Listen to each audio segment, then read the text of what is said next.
Hi friends நம்ம சேனலில் என்ன பார்க்க போகிறோம்னா முருங்கை இலை சூப் எப்படி செய்யணும்னு பார்க்குறோம். அது இரும்பு சத்து, அது உடம்புக்கு நல்லது. நீங்கள் இது மாதிரி கண்டிப்பாக செய்யுங்க. அது செஞ்சுட்டு எப்படி இருக்குன்னு சொல்லுங்கள். வாங்க, அதுக்கு தேவையான பொருட்கள் இது என்னென்னு பார்க்கலாம்.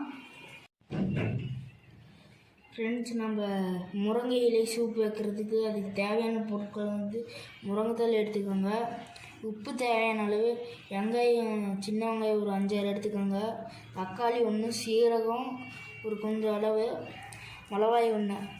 அவ்வளோதான் ஃப்ரெண்ட்ஸ். நம்ம இப்போ முருங்கைத்தலை சூப் எப்படி வைக்கிறதுன்னு பார்க்கலாம் வாங்க.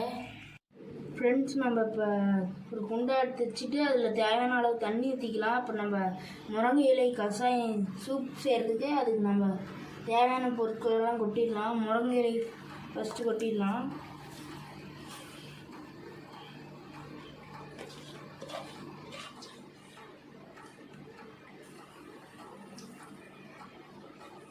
இப்போ நாம் அடுத்து வெங்காயம் பொடி பொடியாக அரிஞ்சுக்கோங்க.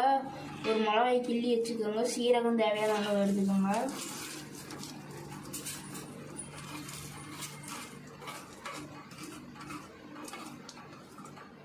இப்போ நம்ம அடுத்து தக்காளி ஆட் பண்ணிக்கலாம். இப்போ நம்ம எல்லாத்தையும் கலரி விட்டுக்கலாம்.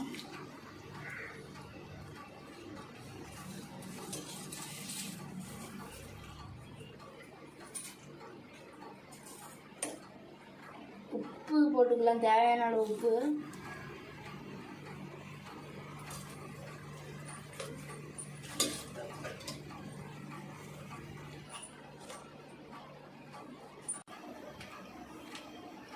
பாருங்கள், எல்லாத்தையும் மிக்ஸ் பண்ணி வச்சுக்கலாம். ஒரு 10 நிமிஷம் கொதிக்க விடுங்க. அதுக்கப்புறம் இறக்கி வடிகட்டி வச்சுக்கலாம். அதுக்கப்புறம் சுவையான கஷாயம் ரெடி. இப்போ பாருங்கள் ஃப்ரெண்ட்ஸ், சுவையான முருங்கை இலை சூப் நல்லா கொதிக்குது. நம்ம இப்போ நல்லா கொதிச்சிருச்சு. இப்போ நம்ம வடிகட்டி எடுத்துக்கலாம். பாருங்கள் எப்படி கொதிக்குதுன்னு.